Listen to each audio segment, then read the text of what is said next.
প্রিয় দর্শক, কে ছিল এই নমরুদ? আল্লাহ তাআলাকে হত্যা করার জন্য নমরুদ কেন আসমানে গিয়েছিল? আসমান থেকে আল্লাহ কেন মাছের রক্তমাখা তীর তাকে দিয়েছিলেন? আর আল্লাহর নির্দেশে সেই ল্যাংড়া মশা কিভাবে তার মাথায় ঢুকে গেল? আর নমরুদের শেষ পরিণতি কি হয়েছিল? জানতে হলে ভিডিওটি শেষ পর্যন্ত দেখতে থাকুন। একদা আল্লাহ রাব্বুল আলামিন হযরত ইব্রাহিম আলাইহিস সালামকে নির্দেশ দিয়েছিলেন, হে ইব্রাহিম, তুমি যাও, গিয়ে নমরুদকে দিনের প্রতি আহ্বান করো।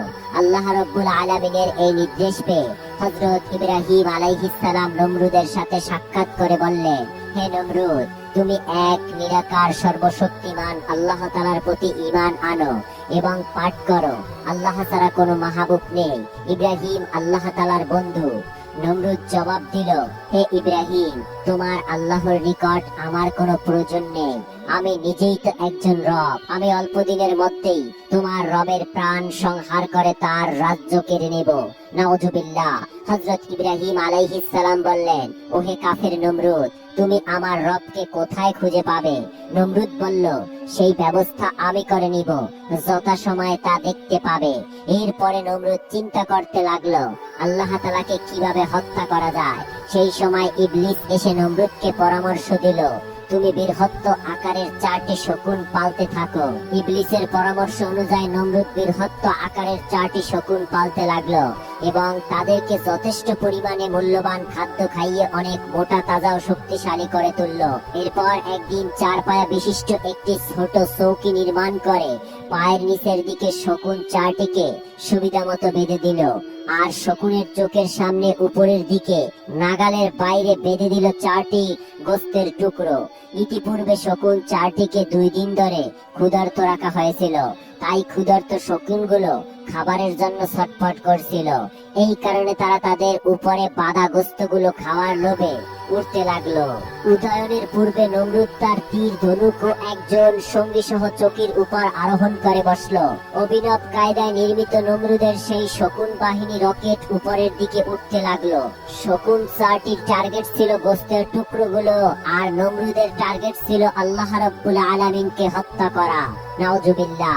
সুপ্রিয় দর্শক, কাফের নমরুদের ধারণা ছিল আল্লাহ রাব্বুল আলামিন উপরের দিকে থাকেন, কিন্তু তার জানা ছিল না যে আল্লাহ রাব্বুল আলামিন কোন স্থানে অবস্থান করেন না।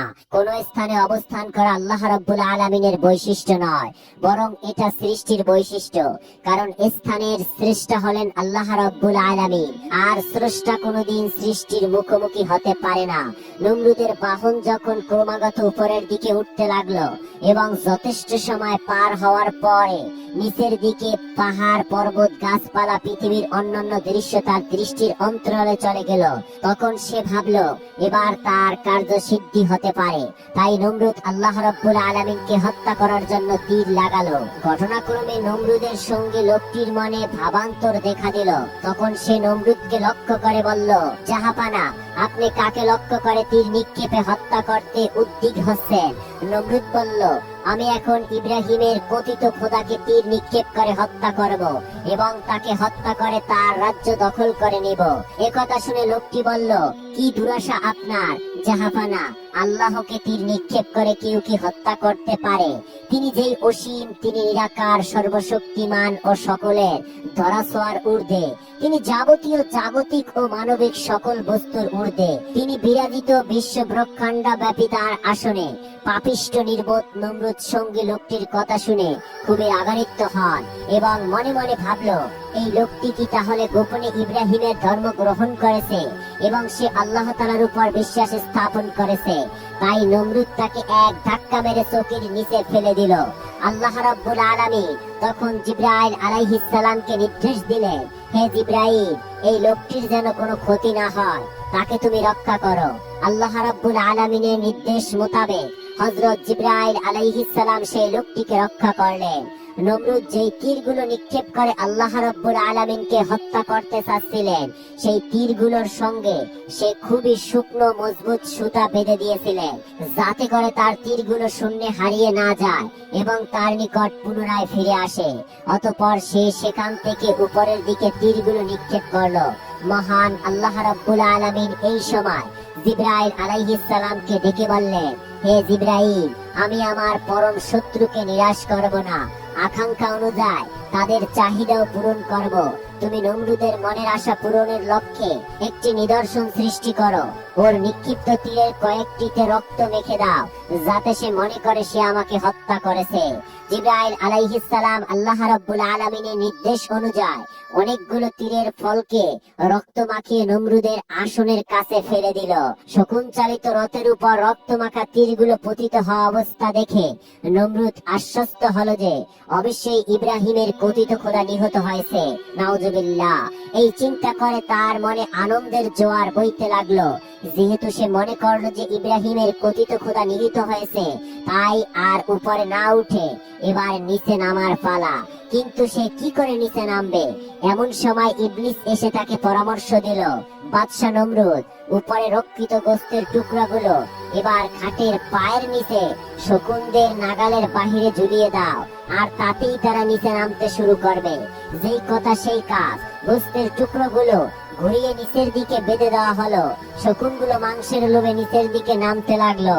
আর এভাবেই নমরুদ জমিনে নেমে এলো এবং মহা খুশিতে রক্তমাখা তীরগুলো নিয়ে রাজ দরবারে ফিরে এলো। নমরুদ ফিরে এসে হযরত ইব্রাহিম আলাইহিস সালামকে ডেকে বলল, ইব্রাহিম, তোমার আল্লাহকে তো আমি হত্যা করে এলাম, এই দেখো রক্তমাখা তীর। হযরত ইব্রাহিম আলাইহিস সালাম বললেন, ওহে নির্বোধ বাদশা, তুমি তো দূরের কথা, সমগ্র সৃষ্টিকুলের শক্তি একাত্র করলেও তার সামান্য পরিমাণ ক্ষতি কেউ সাধন করতে পারবে না। তিনি অদৃশ্যমান, তিনি নিরাকার, সর্বশক্তিমান। তার আকারের কল্পনা করা চরম মূর্খতা ও বোকামি। তার উপর কারো কোনো শক্তি বা ক্ষমতা সংকীর্ণ হতে পারে না। নমরুদ হযরত ইব্রাহিম আলাইহিস সালামের এই কথা শুনে বলল, আচ্ছা, তোমার যদি তাই মনে হয় যে আমি তোমার খোদাকে হত্যা করতে পারিনি, তাহলে আমি তোমার খোদার সাথে যুদ্ধ করতে চাই। বলো, তোমার খোদার সৈন্য সামন্তের সংখ্যা কত? হযরত ইব্রাহিম আলাইহিস সালাম বললেন, আমার খোদার সৈন্য সামন্তের সংখ্যা অগণিত। তার সৈন্য সামন্তের সংখ্যা কোনো দিনও হিসাব নিকাশ করে কোনো মানুষ শেষ করতে পারবে না। তাছাড়া তিনি তার সৈন্য সামন্ত ছাড়াও একাই যে কোনো পরিস্থিতিতে মোকাবেলা করতে সক্ষম। নমরুদ বলল, ঠিক আছে, তোমার রবের সৈন্য সংখ্যা জানার প্রয়োজন আমার নেই। তুমি তোমার রবকে তার সৈন্য সামন্ত নিয়ে 3 দিনের মধ্যে যুদ্ধের জন্য প্রস্তুত হতে বলো। তোমার খোদার সৈন্যদের যদি সাহস থাকে যে তারা আমার সাথে যুদ্ধ করবে, তাহলে তারা আসমানের নিচে নেমে আসুক।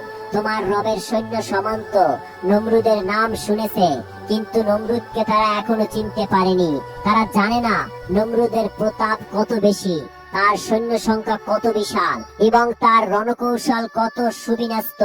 এই যুদ্ধে তোমার রবের ক্ষমতা চূর্ণ বিচূর্ণ করে দিব। ইব্রাহিম আলাইহিস সালাম নমরুদের এই সব কথা শুনে হেসে দিলেন। হেসে হেসে বললেন, হে বোকা, আমার রবের সেনাদের সাথে যদি তোমার যুদ্ধ করার খায়েশ জেগেই থাকে, তবে তাই হোক, তুমি তোমার সৈন্য সামন্ত নিয়ে প্রস্তুত থাকো। নমরুদ উত্তরে বলল, ঠিক আছে, আমি আমার সৈন্য দলকে প্রস্তুত হতে বলছি, তুমি তোমার খোদার সৈন্যদেরকে নিয়ে প্রস্তুত হতে বলো। হযরত ইব্রাহিম আলাইহিস সালাম বললেন, আল্লাহর সৈনিকরা সব সময় প্রস্তুত হয়ে থাকে, শুধু হুকুমের অপেক্ষা মাত্র। সুপ্রিয় দর্শক, আমরা এতক্ষণ পর্যন্ত যেই ঘটনাটি উল্লেখ করলাম তা বর্ণনার কিছু পার্থক্য সহ আল কামিল ফি তারিখ নামক কিতাবের প্রথম খণ্ডে সব বিস্তারিতভাবে উল্লেখ রয়েছে। ইব্রাহিম আলাইহিস সালাম এর সাথে উক্ত কথাবার্তার পরে নমরুদ তার সৈন্যবাহিনীকে খোদাই ফৌজের সাথে যুদ্ধ করতে প্রস্তুত হবার নির্দেশ প্রদান করলো। সেনা বিভাগের সাজসজ্জা হয়ে গেল। সব ধরনের যুদ্ধের অস্ত্র রসাদ সোমবার প্রস্তুত করতে লেগে গেল। তাছাড়াও নমরুদ অধীনস্থ মিত্র রাজ্য সমূহের রাজাদেরও কড়া নির্দেশ দিল যেন তারা নিজ নিজ সৈন্য সামন্ত নিয়ে বাবেল অভিমুখে অবিলম্বন যাত্রা করে। তাদেরকে জানিয়ে দেওয়া হলো এক প্রবল বিক্ষোভ সৈন্য দলের সাথে গুরুতর যুদ্ধে লিপ্ত হতে হবে। নির্দেশ মোতাবেক অনুগত রাজাগণ তাদের বাহিনী যত সৈন্য সামন্ত ছিল সব নিয়ে বাবেলে এসে উপস্থিত হলেন। এই অবস্থা প্রত্যক্ষ করে হযরত ইব্রাহিম আলাইহিস সালাম আল্লাহ তাআলার দরবারে ফরিয়াদ করলেন, হে আল্লাহ, আপনি অবশ্যই সব কিছু দেখছেন, কোনো কিছুই আপনার অগোচরে নেই। বাদশা নমরুদের সদায়িত সীমা ছাড়িয়ে গেছে। অহংকারে সে ধরাকে সরাজ্ঞান করেছে। তার দর্প যদি চূর্ণ না করা হয় এবং তার উপযুক্ত শাস্তির ব্যবস্থা যদি না করা হয়, তাহলে সাধারণ লোকজন ব্যাপক বিভ্রান্তির মধ্যে পড়ে বিপদগামী হয়ে যাবে, আর সত্য ধর্মের অনুসারী ও অনুগামী হবে না। তার ব্যাপারে ফয়সালার জন্য আপনার কাছে সবকিছু সুপর্দ করলাম। মহান আল্লাহ তাআলা ইব্রাহিম আলাইহিস সালামের দোয়া কবুল করলেন। আল্লাহ তাআলার নির্দেশে হযরত ইব্রাহিম আলাইহিস সালামকে জানিয়ে দিলেন, হে আল্লাহর নবী, আপনার চিন্তার কোনো কারণ নেই। নমরুদের চ্যালেঞ্জের মুখে আল্লাহ তাআলা আপনাকে লাঞ্ছিত করবে না। অতি শীঘ্রই আল্লাহ তাআলা পাপিষ্ঠ নমরুদকে চরম শাস্তি প্রদান করবেন। সৈন্য সামন্তের আড়ালে তার যে অহমিকা সৃষ্টি হয়েছে তাও চিরতরে ধ্বংসপ্রাপ্ত হয়ে যাবে। বিজয় সুনিশ্চিত আপনারই। এই কথা শুনে হযরত ইব্রাহিম আলাইহিস সালাম চিন্তা মুক্ত হয়ে আল্লাহ তাআলার দরবারে শুকরিয়া জ্ঞাপন করলেন। কথিত আছে, নমরুদ হাজারো লাখো সৈন্য সমাবেশ করে এবং তাদের তাঁবু কাটতে 100 থেকে 100 ক্রুশ পরিমাণ জায়গার প্রয়োজন হয়। নবীগণ কেউ কারো ধ্বংস কামনা করে না। নমরুদের যুদ্ধের প্রস্তুতি, সৈন্য সামন্ত সমবেত করা এবং সার্বিক প্রস্তুতি গ্রহণ করার পরেও হযরত ইব্রাহিম আলাইহিস সালাম শেষবারের মতো আরো একবার তাকে বললেন, হে নমরুদ, তুমি কার বিরুদ্ধে যুদ্ধ করতে চাচ্ছ তা কি ভেবে দেখেছো?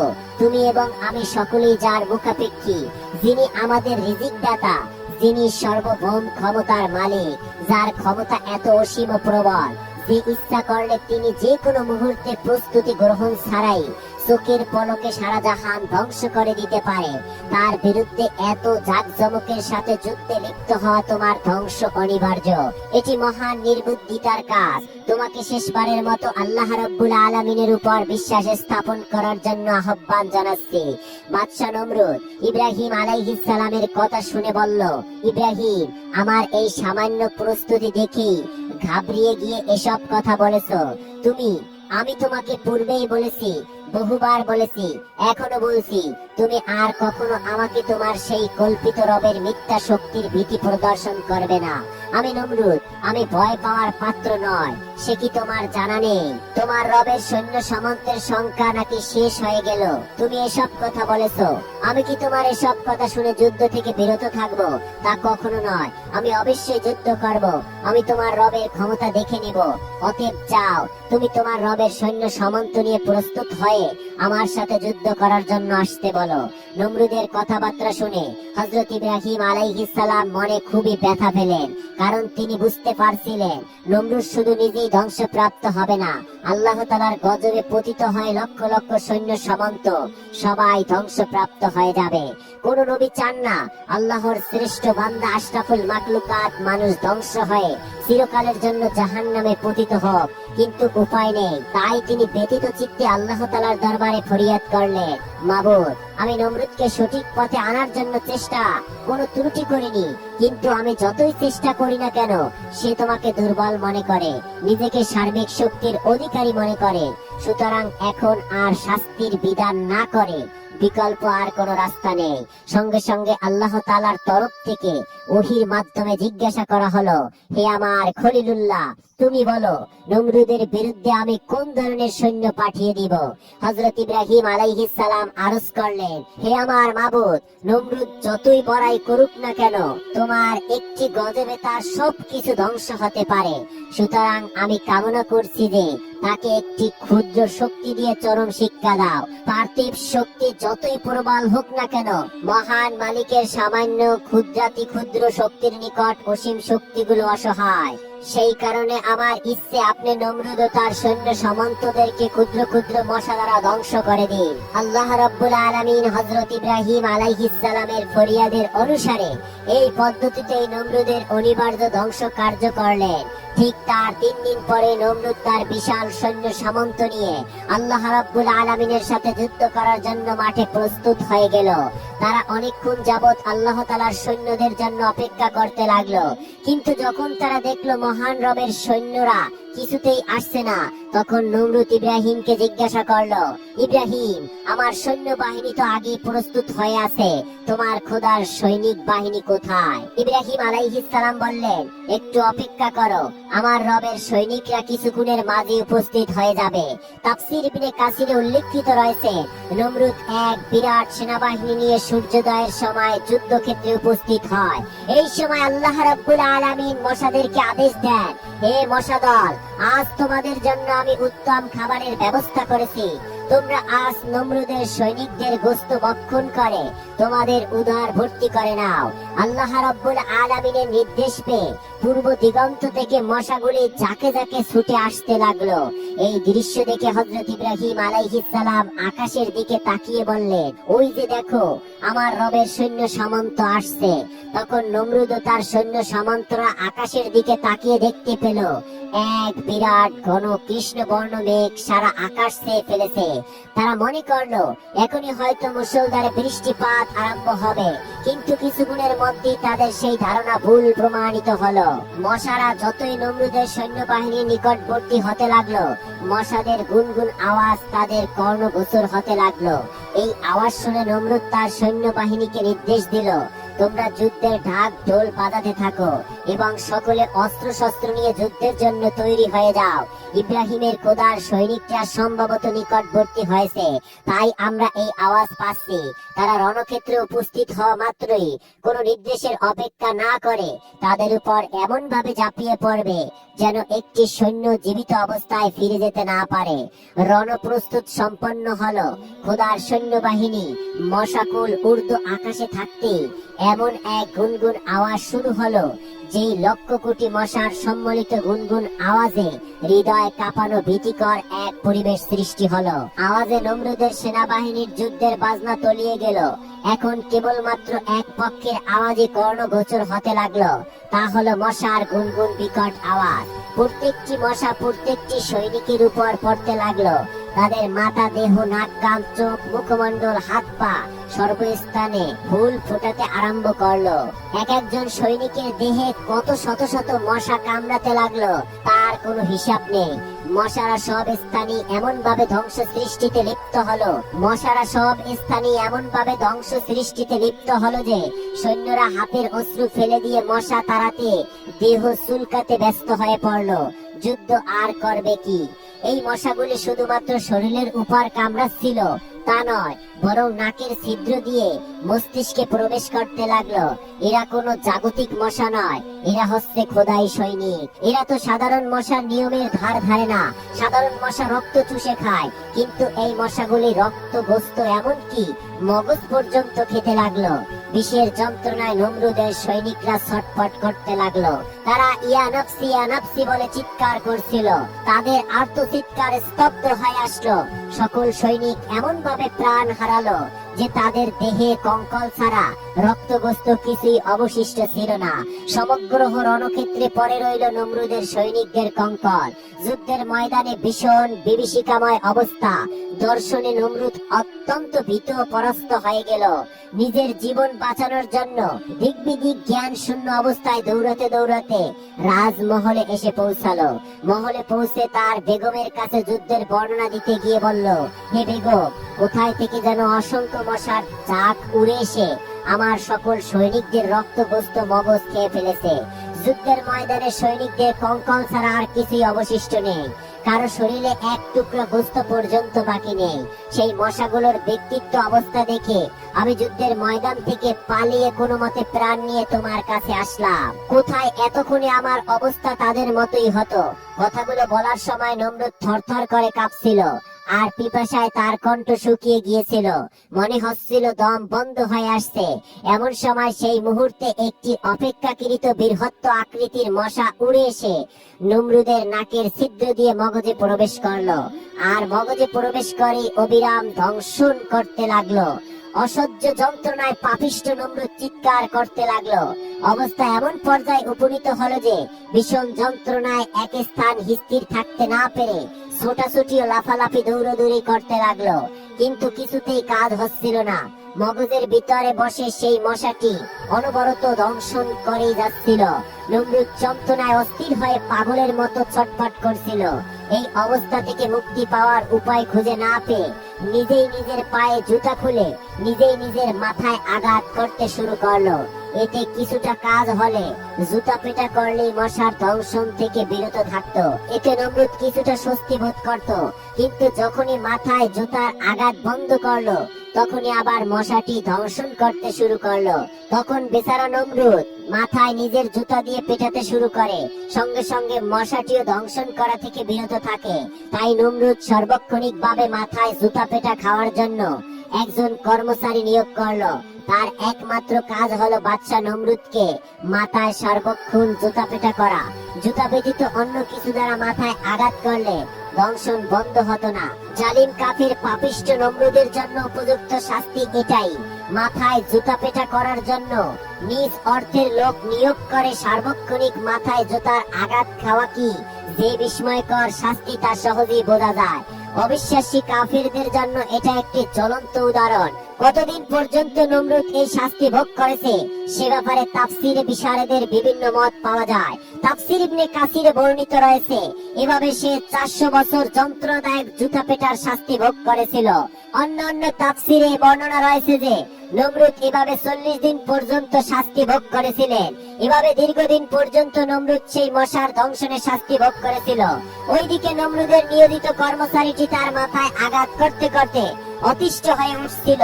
কতই বা আর আঘাত করা যায়। লোকটির এক মুহূর্তের জন্য বিরত থাকার কোনো উপায় নেই। এক পলক মাত্র জুতার আঘাত বন্ধ করলেই বাদশার ডাক চিৎকারে স্থলস্থল শুরু হয়ে যায়। আর এতে কর্মচারীটিকে সবাই তিরস্কার করত। এতে কর্মচারীটির মনে বাদশার প্রতি বিরক্তি সৃষ্টি হলো। একদিন মাথায় আঘাত করতে করতে ক্ষণিকের জন্য বিরত হলো।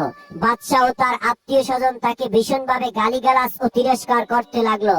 তখন কর্মচারীটির মনে এমনই বিরক্তি ও ক্ষোভের সঞ্চয় হলো যে তার হাতে থাকা কাঠের জুতার খড় দ্বারা সজোরে মাথায় আঘাত করলো। জুতার আঘাত খেয়ে নমরুদের মস্তিষ্কটি 2 ভাগে ভাগ হয়ে গেল। উপস্থিত সবাই পরম বিস্ময়ে লক্ষ্য করলো যে তার মাথার ভেতরে থাকা সেই ল্যাংড়া মশাটি দ্বিখণ্ডিত মাথার মাঝ দিয়ে উড়ে চলে গেল।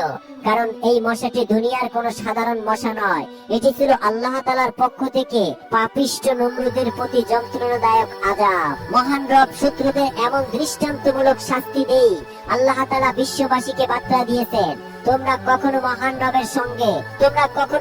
রবের সঙ্গে ধৃষ্টতা প্রদর্শন করো না, কেননা তোমরা হলে খুবই দুর্বল। তোমরা মহান রবের প্রতি মুখাপেক্ষী অসহায়। তোমাদের মহান রব সর্বশক্তিমান। প্রিয় দর্শক, আজকের এই ঘটনাটি শুধু গল্প নয়, বরং একটি জীবন্ত শিক্ষা। চলুন আমরা সবাই আমাদের জীবনে এই শিক্ষাকে কাজে লাগাই। আল্লাহ যেন আমাদের আমল করার তৌফিক দান করেন। আল্লাহ হাফেজ।